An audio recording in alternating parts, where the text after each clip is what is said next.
FlyQuest have had roster problems since the beginning of the split, and subbing in Shrimp shows that they're just pushing the panic button immediately. And the idea is that Shrimp and Keen have or will have this built in synergy from Dignitas. But the whole thing is, why would you want to build around Keen anyways? I mean, that's not to say that Keen is an awful player. He's not. But he does fail to transfer a lead, or if he even gets one, outside of lane to the rest of the team. And that's why he favors Orianna, because she has such high utility that she's relevant at all points of the game, regardless of really how much gold you get starved, or levels you get starved, or lane pressure that you get starved. And she's also easy to handle within lane 2 because she doesn't have any bad matchups. So you kind of basically neutralize the enemy mid laner with the Orianna pick. And his Azir and Cassiopeia are decent, but outside of that, he's never really looked good on any other champions. And not only that, but Azir and Cassiopeia don't even really fit his playstyle because, as I said, he is more of a utility mid laner in that he can enable the rest of his team outside of the laning phase. And as Azir and Cassiopeia, you need to be this kind of hyper carry that's dealing tons of damage within team fights and basically just winning your team the entire game off of your back through the team fights at the later stages of the game. And he doesn't really excel at that at all. He's just enable whoever else, and that's it. And so I just don't get why you would sub out Anda, who admittedly didn't have the best showing in his beginning games, but Anda isn't the sole problem with the team regardless. I mean, week 3 against TL, 10 minutes in, TL goes for this Infernal Drake, and for some reason, Stunt just engages onto them near the Dragon Pit as he roams up from bot lane and basically ends his life. And meanwhile, Flame has no TP and has to run all the way from the top lane down to the bot lane, and he doesn't even get there before Impact TP's in. The team fight is over, a 4v5, and so he has to run all the way back to the top lane. So he just wasted all of his time because his team was completely uncoordinated. So it just shows bigger problems than just Anda, being in the jungle. It shows that this whole team just lacks entire communication. That's a complete bronze move, to be honest, of not knowing that your top laner doesn't have TP, so you're going to be fighting a 4v5 at this point.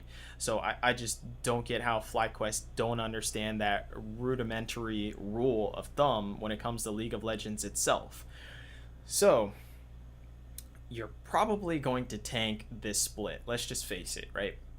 But you should stay committed to building your talent as it is. So you should just keep Anda in to build synergy with the rest of the team regardless, because Keen is a sub anyways.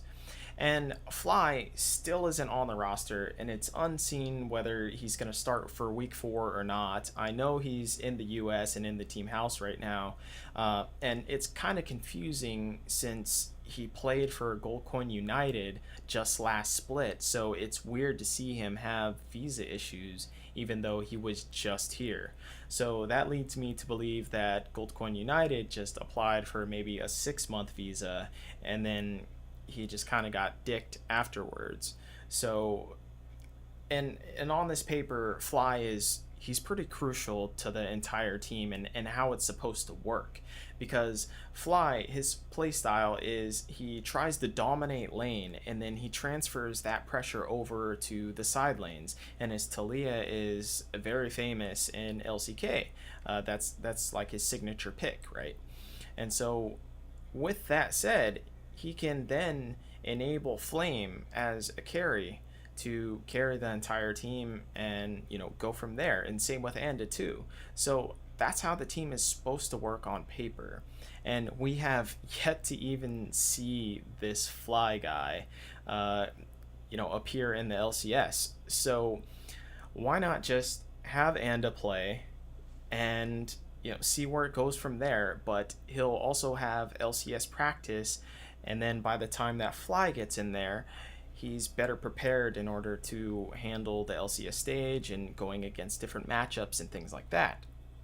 And it seems weird because teams are kind of stuck in this old idea or this old mindset that success needs to happen immediately because of the old relegation system, and they just simply aren't used to the new franchise system. And I think this also is a reflection of the fans or the player base as well too, because they're completely outraged whenever their team loses a couple games in the beginning of the split, kind of like TSM, right?